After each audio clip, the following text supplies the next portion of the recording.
प्यारी साध संगत जी, प्यार भरा राधा स्वामी जी, हमने अपना पूरा जीवन लगा दिया चाबी खोलने में, तो हमें ताला तो क्या दरवाज़ा भी नहीं मिला।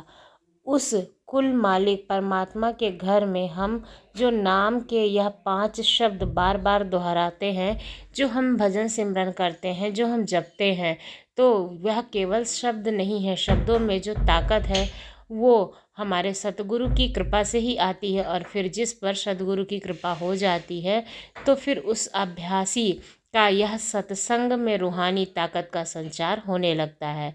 जब हम अपने आसन पर चौकड़ी मार कर सिमरन भजन करते हैं, तो जो हम सिमरन करते हैं, जिन शब्दों को हम बार बार दोहराते हैं, तो यह हमारा किया हुआ सिमरन कहीं आसमान में गायब नहीं हो जाता है। यह तो वहाँ पर सुना जाता है। जो कि सत्संगी सिमरन के लिए बैठता है तो उसकी हाजिरी लगती है और वह हमारे लेख में लिखा जाता है। और फिर चाहे वह 1 मिनट भी सिमरन करता हो तो वह भी हमारे लेख में लिखा जाता है। और इसी तरह से हम जो सेवा करते हैं तो वह भी हमारे लेख में लिखी जाती है। हम जितनी भी सेवा करते हैं, चाहे थोड़ी करें चाहे ज़्यादा करें, वह हमारे लेख में लिखी जाती है। जिस तरह हम किसी गरीब मजदूर का हक नहीं रखते, तो उसी तरह सतगुरु भी हमारे द्वारा दी गई सेवा का भी कभी हक नहीं रखते हैं, बल्कि वह तो हमें कई गुना ज़्यादा इसका फल देते हैं। अब कई लोग यह भी कहते हैं कि यह 5 नाम तो किताबों में लिखे हुए हैं, मोबाइलों में भी लिखे हुए हैं, तो हम यही से भी लेकर इन नामों को रख सकते हैं, इन्हें बार बार दोहरा सकते हैं। लेकिन भाई, मगर जो नाम हमें अपने सतगुरु से मिलता है, तो सतगुरु अपनी शक्ति और अपनी पावर उन शब्दों में डाल देते हैं।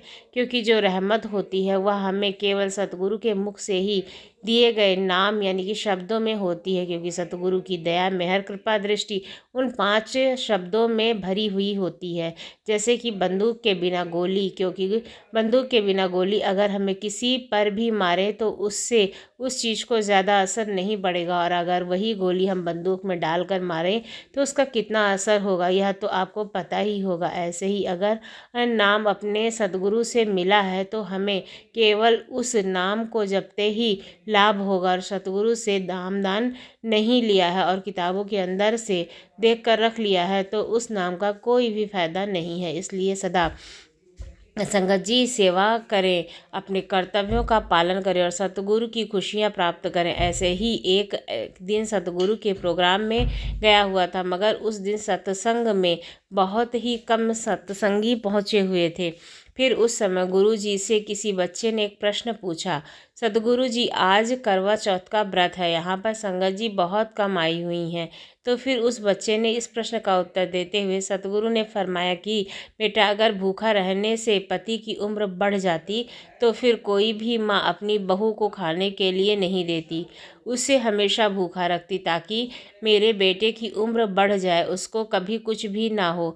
अब कई सुहागन सेवादार बहनें और संगत करवा चौथ का व्रत रखकर सत्संग में आई हुई हैं। फिर सतगुरु जी के मुख से यह बात सुनकर उन्होंने गुरु का घर का लंगर खा लिया। और फिर अगर हमारे भूखा रहने से हमारे पति की उम्र नहीं बढ़ती तो फिर हम भूखे क्यों रहे। इसलिए सतगुरु जी फरमाते हैं कि हमारे जन्म के समय ही हमारी मृत्यु का समय भी तय हो जाता है।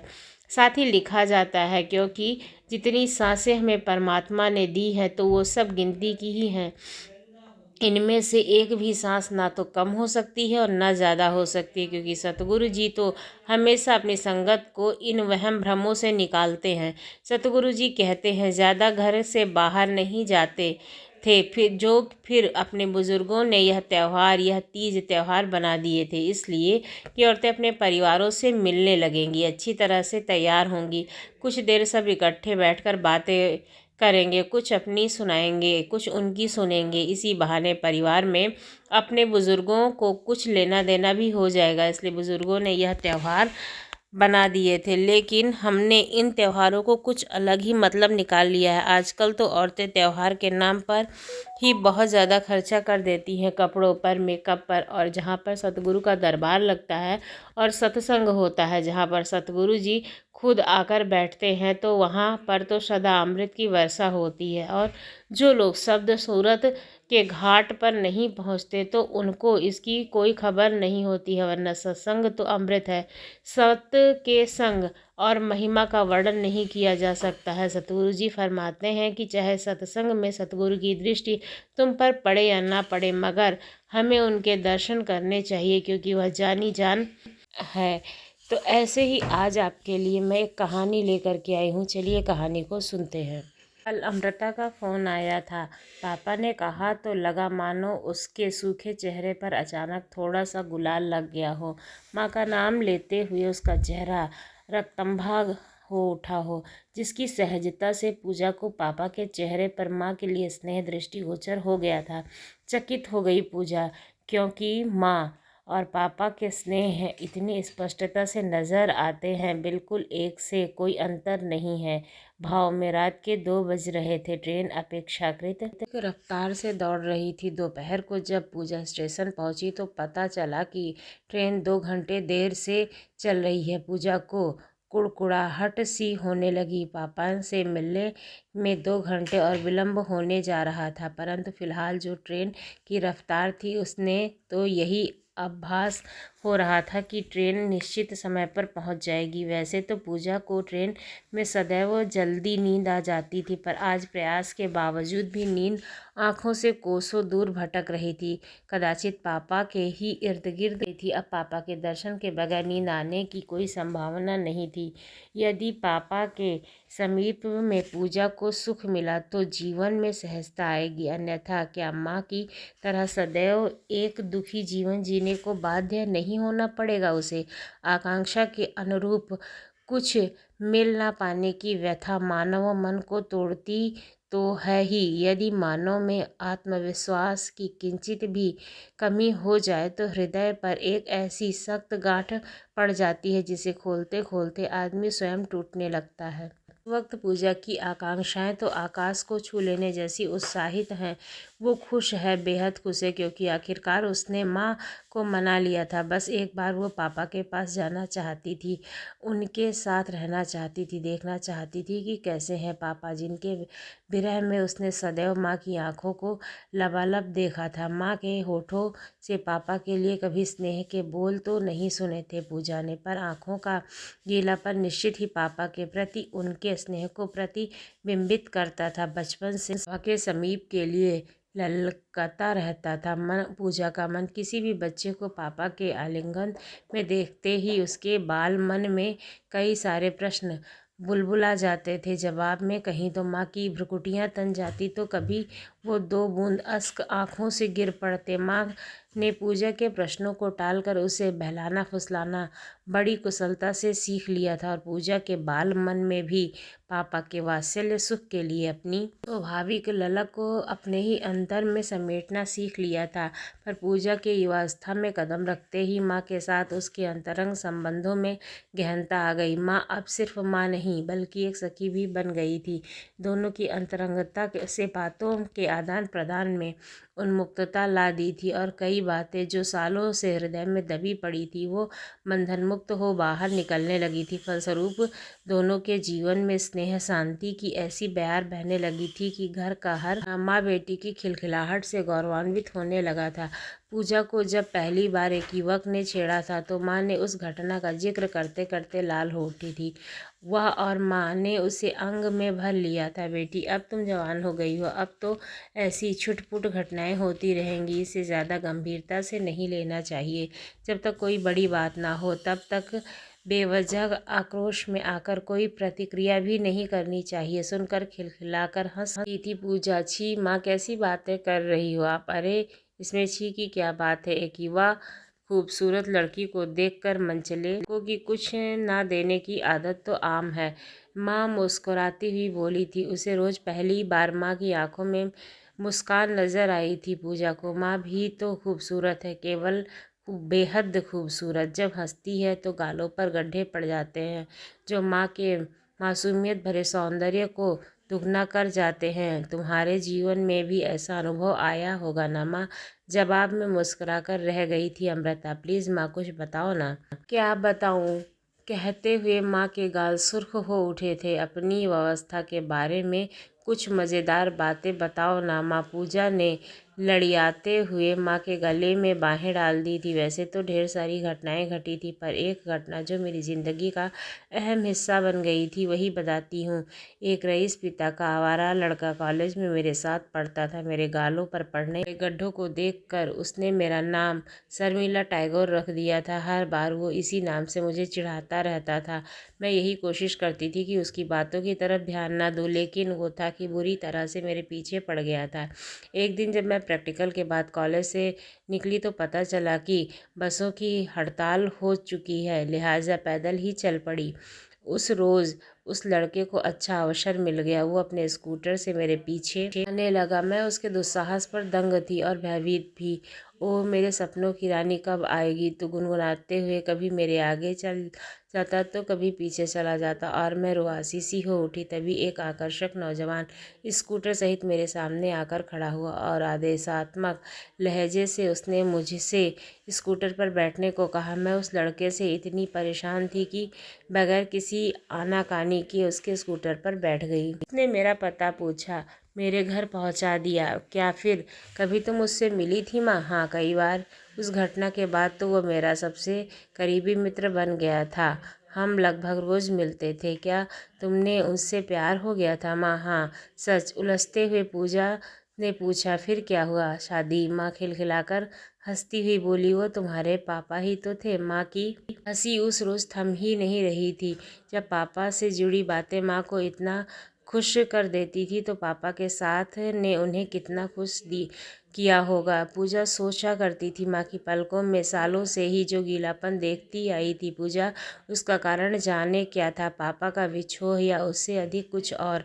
पूजा सब कुछ जान लेना चाहती थी। सच्चाई जानने के उद्देश्य से वो बार बार माँ पापा का विषय छेड़ देती। माँ ने ही सालों तक पूजा के आगे कभी अपने मन की परतों को उधेड़ा ही नहीं था, पर अब वो भी जैसे पूजा को अपने भावनाओं की सहभागी बनाकर अपूर्व सुख पा रही थी। पूजा ने को सब कुछ बता दिया। पापा की नौकरी, पूजा का जन्म, मुंबई की एक चाल से उसके द्वारा बिताए गए दिन, पापा का फ्लैट खरीदना, यही सब कुछ माँ की बातचीत का विषय हुआ करता था। लेकिन ये सारे वार्तालाप माँ पापा के उस अलगाव के कारण को बेपर्दा नहीं कर पाए। अंततः पूजा को एक रोज़ बड़े साहस के साथ माँ से पूछना पड़ा था, माँ मैं कई बार सोचती हूँ आप और पापा अलग क्यों हो गए होंगे। पूछते ही धक्का सा लग जाता था माँ को, जैसे उन्होंने कभी यह सोचा ही नहीं था कि पूजा उनसे यह प्रश्न करेगी। कुछ देर वो चुपचाप पूजा के चेहरे को निहारती रहती, फिर धीरे से उठकर पूरे कमरे में चहलकदमी करती हुई बोली, मैं काफ़ी दिनों से तुम्हारे इस प्रश्न की प्रतीक्षा कर रही थी, पर विश्वास नहीं था कि तुम इतनी जल्दी पूछोगी। बेटी, तुम्हारे पापा और मेरे अलग होने के कारण के बारे में मैंने कभी किसी से कोई बातचीत नहीं की। इसकी एक बहुत बड़ी वजह यह थी कि मैं किसी को भी अपने दर्द का सहभागी बनाने की इच्छुक नहीं थी। मैं अपना दर्द सिर्फ तुमसे बांटना चाहती थी, सिर्फ तुमसे। तुम छोटी थी इसलिए तुमसे कभी कोई चर्चा नहीं की, लेकिन अब तुम्हें अपनी व्यथा बता सकती हूँ। कहते कहते रुक गई माँ। गालों पर फैल गए आंसुओं को उन्होंने आंचल पोंछ लिया था और बोली, बेटी तुम्हारे पापा से विवाह मेरे अपनी मर्जी से किया था। अपने घर वालों के विरोध के बावजूद मैंने विवाह किया, तो सिर्फ इसलिए कि तुम्हारे पापा पर अटूट विश्वास और प्यार था। मुझे उसके साथ जीवन बिताना ही मेरे लिए संसार की सबसे बड़ी उपलब्धि बन गई थी। शादी के बाद तो मैं उनके प्रति बेहद कंजूस भी हो गई थी। मैं अपने घर को अपने हाथों चलाना चाहती थी, नौकरी नहीं की, क्योंकि यदि नौकरी करती तो एक नौकरानी रखनी पड़ती। लेकिन मैं अपनी गृहस्थी में अपने अलावा किसी और को शामिल नहीं करना चाहती थी। कोई और स्त्री तुम्हारे पापा के कपड़े धोए, उन्हें इस्त्री करे, यह मुझे मंजूर नहीं था। मैं स्वार्थी प्रवृत्ति की कभी नहीं रही बेटी। लेकिन तुम्हारे पापा के मामले में मैं कोई समझौता नहीं कर पा रही थी। मैं उनके प्यार को पूर्ण रूपेण पा लेना चाहती थी। यही कारण था कि मैं उन्हें के साथ बांटना नहीं चाहती थी, लेकिन मैं हार गई थी। पूजा, जब पता चला कि तुम्हारे पापा की ज़िंदगी में औरत है। माँ बिलख पड़ी। पूजा ने उन्हें थाम लिया, ढांढस बंधाया। फिर चुप रहने के बाद माँ पुनः बोली, तुम्हारे पापा उस दूसरी औरत से भी शादी करना चाहते थे। उन्होंने मुझे बताया था कि वो मुझे छोड़ नहीं सकते क्योंकि वो स्त्री गर्भवती थी। क्या? चौंक गई पूजा। हाँ, उनका कहना था कि वो धर्म परिवर्तन कर मुस्लिम बन जाएंगे ताकि दो पत्नियों को जायज़ तरीके से रख सके। पूजा चकित सी ताकती रह गई माँ को। पापा ऐसे छी। वो तड़प उठी, लेकिन मैंने उन्हें धर्म परिवर्तन का अवसर नहीं दिया और उनसे यही उसी दिन उसी पल से अलग हो गई। कानूनी तौर पर भी तलाक में ज़्यादा वक्त नहीं लगा, इसलिए शायद वो बड़ी आसानी से उस दूसरी औरत के पति बन गए। जानती हो पूजा, तुम्हारे पापा बेहद आकर्षक तो है ही, बेहद बुद्धिमान और संवेदनशील इंसान भी हैं। उनके प्रति लड़कियों के झुकाव को मैंने पहले भी कई बार महसूस किया था, लेकिन उन्होंने सदैव मेरे से ही प्यार का दम भरा। कितने खोखले सिद्ध हो गए वो सारे वायदे। फिर कभी पापा से मिलने की इच्छा नहीं हुई थी। अब भी होती है क्योंकि उन्हें सदैव प्यार किया है, लेकिन क्या फ़ायदा। अब ना तो वह उन पर मेरा कोई हक है और ना ही उनके घर पर। वो अब किसी और के हैं। पूजा को माँ की आंतरिक व्यथा का पूर्ण पता होने के बाद भी न जाने क्यों पापा से मिलने की इच्छा हो गई। माँ से तो पापा का कानूनन संबंध विच्छेद हो चुका था, पर पिता पुत्री के रक्त संबंध को नकारा नहीं जा सकता था। पापा ने कभी मुझसे मिलने का प्रयास नहीं किया। नहीं, अदालत में उन्होंने कह दिया था कि वो स्वेच्छा से बच्ची को माँ के सुपुर्द कर रहे हैं। वो बच्ची को माँ की इच्छा के बगैर कभी बच्ची से मिलने का प्रयास नहीं करेंगे। लेकिन तुम्हारे पापा आज भी तुम्हारे बारे में जानने के लिए मुझे फ़ोन करते हैं। पूजा अपने पिता, नई माँ और भाई बहनों से मिला लेना चाहती थी, पर जब उसने पहली बार पापा से मिलने की इच्छा व्यक्त की तो माँ जैसे तहस नहस हो गई थी। दर्द और क्रोध का मिला जुला भाव उनके कोमल चेहरे को बीभत्स बना रहा था। मेरा अपमान क्या तेरा अपमान नहीं है पूजा? आज तूने वही कह दिया जिसका मुझे सदैव से भय लगता रहता था। पूजा सहम सी गई थी, लेकिन मन ही मन अपने निर्णय पर अटल भी थी कि वो पापा से मिलकर ही दम लेगी। और अंततः उसने समझा दिया माँ को, और फिर माँ पापा से मिलने बगैर सही मायने में वो माँ के दर्द की साझीदार नहीं बन सकी। बेमन से ही सही, पर पूजा के निर्णय के आगे माँ को झुकना पड़ा। शायद उन्हें यह शंका हो आई थी कि बार बार वह बेटी का विरोध करने से कोई विद्रोही न हो जाए। माँ की स्वीकृति दिल से भले न दी हो, लेकिन पूजा को अपनी जीत पर अपार हर्ष था, और उसका ये हर्ष भी ही वो कारण था जो नींद को भी पूजा पर हावी नहीं होने दे रहा था। थरथराते कदमों से पूजा ने जन्म स्थली मुंबई के स्टेशन पर पैर रखा और अपने को करते हुए अगल बगल प्रयास ताकते हुए वो इस अनजान शहर के स्टेशन से निकलने का मार्ग तलाशी रही थी कि किसी ने माथे पर हाथ फेरा। चौंक कर मुड़ी पूजा। भरी भरी आंखों से अपलक निहार रहा था उसे कोई। आंखों का गीलापन वैसा ही था जैसे माँ की आंखों में हुआ करता था। स्नेह भरे उन अश्कों से मुस्कुराहट और ममत्व दोनों का समावेश कहीं यही तो नहीं? पूजा हो ना तुम? उन्होंने पूछा, और हाँ कहने पर के पूर्व ही उन्होंने पूजा को अंक भर लिया था। पूजा का मन भर आया और वह महसूस कर रही थी कि जिस हृदय से वो लगी हुई है वो जैसे उसका अपना ही हृदय हो। भारे आया हृदय, चित्कार कर रोने का आकांक्षी हृदय। आप पापा? पूजा ने पापा की आंखों में झलकते हुए पूछा तो उन्होंने पलकों को झपकाकर स्वीकृति दी और पूजा पुनः उनके आलिंगन में कैद हो गई। एक बार नहीं, कई बार पूजा ने पापा की छाती को चूम लिया, परंतु बचपन से आज तक जिस अभाव को उसने झेला था उसकी प्रतिपूर्ति पल भर में जहाँ असंभव थी। दोनों की आंखों में बहते अविरल आंसुओं की धार ने जब हृदय की व्यथा को किंचित कम कर दिया तो थोड़ी सी राहत हुई।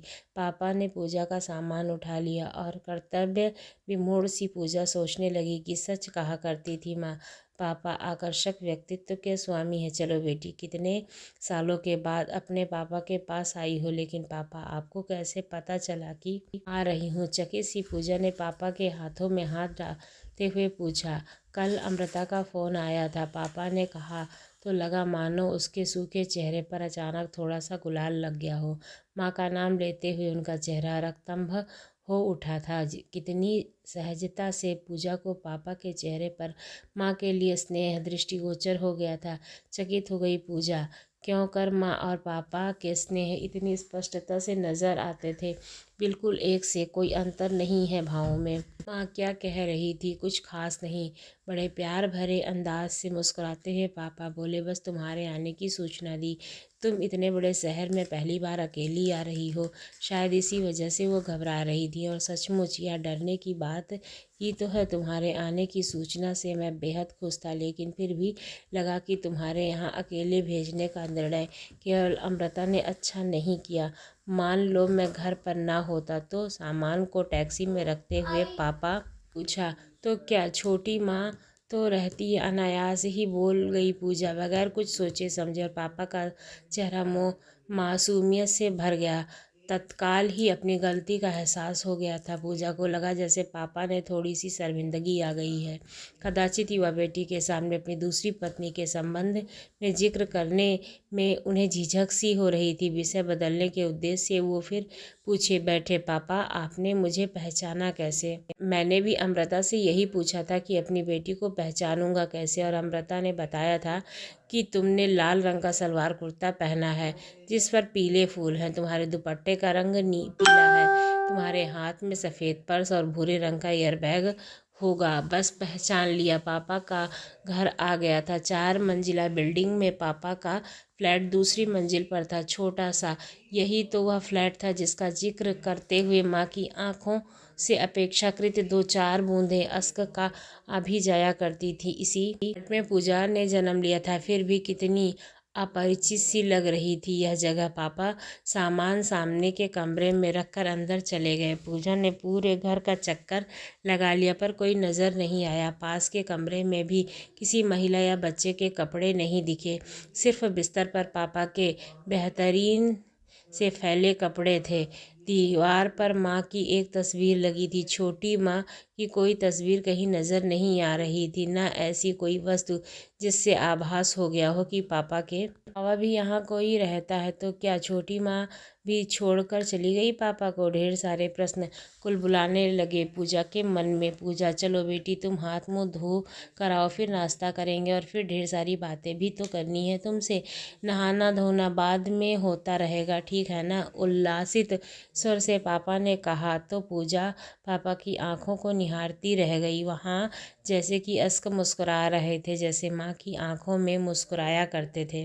पापा, आप यहाँ अकेले? हाँ, यहीं तो अकेला हूँ, पर थोड़ी देर बाद एक बूढ़ी अम्मा आएंगी, मेरे लिए खाना बनाएंगी, मेरे कपड़े साफ करेंगी और फिर चली जाएंगी। पापा, छोटी माँ, नाश्ता कर लो बेटा, फिर इत्मीनान से बातें करेंगे। नहीं पापा, बताइए मुझे। छोटी माँ, पूजा, तुम्हारी सिर्फ एक ही माँ है, अमृता। ऐसा कैसे हो सकता है पापा?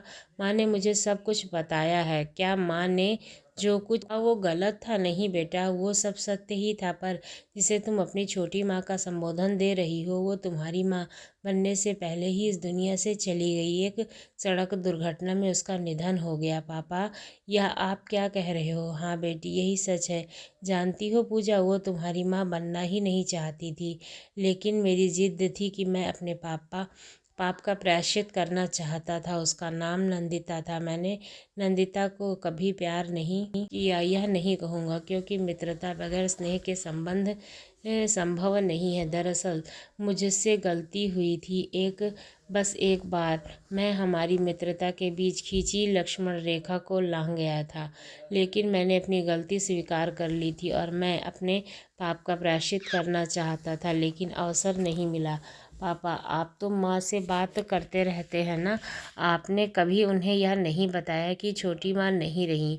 नहीं पूजा, मैं इतना स्वार्थी नहीं हो पाया। पिता की मौत की बात कहकर अमृता द्वारा दी गई सज़ा को कम करवा लेता तो स्वयं अपनी ही नज़रों में गिर जाता। सोचता था कभी न कभी सज़ा पूरी होगी ही। पूजा अपलक देखती रह गई। पापा ने गलती तो की थी, पर छोटी सी, किसी का कत्ल तो नहीं किया था उन्होंने। सज़ा इतनी लंबी कैसे? सालों साल अकेलापन को भोगने की सज़ा। आजीवन कारावास से कम तो नहीं अच्छा हुआ जो वो आ गई, अन्यथा माँ पापा के बीच की दीवार कभी ना गिरती। ना माँ कभी कोई स्पष्टीकरण मांगती, ना पापा कुछ कहते। पूजा उठ गई। पापा नाश्ता बाद में करेंगे, पहले माँ को फ़ोन पर सच्चाई बता दो। पूजा इतनी जल्दी भी क्या है बेटी, पहले नाश्ता तो कर लो, बहुत देर हो गई पापा। अब और देर नहीं। लेकिन पूजा, आपकी सज़ा ख़त्म हो गई। पापा जानते हैं आप भी माँ वैसे ही है, आप देख लीजिएगा, एक फ़ोन पर ही भागी चली आएगी। पूजा तेज़ी से फ़ोन की तरफ बढ़ी। माँ को यह बताने की गलती तो शायद छोटी सी थी, पर पापा की सज़ा लंबी हो गई बहुत। माँ ने भी तो सज़ा भुगती थी, पापा को न समझ पाने की सज़ा। पर माँ के पास काम से कम पूजा स्वयं तो थी, लेकिन पापा, उसके पास तो सिर्फ उसकी तन्हाइयाँ थी। अब सज़ा का अंत हो गया था और अंत में होना ही था। काली अंधेरी रात चाहे कितनी भी लंबी क्यों ना, पूजा के आने के बाद उसे समाप्त होना ही पड़ता है।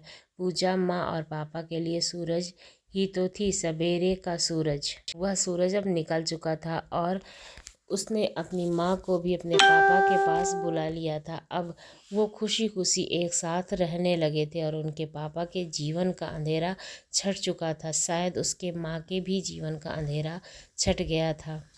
इस तरह से जिसके जीवन में जो लिखा होता है वो होकर ही रहता है, चाहे वो पूजा की माँ हो, चाहे उनका अकेलापन या उनके पिता का ये तन्हाइयाँ और उसका भी दोनों के साथ भिक्षु हो। हमेशा लिखा होता है, जो ज़िंदगी में लिखा होता है वही होता है। आपको ये कहानी कैसी लगी ज़रूर बताइएगा। अच्छी लगी चैनल को सब्सक्राइब कीजिए।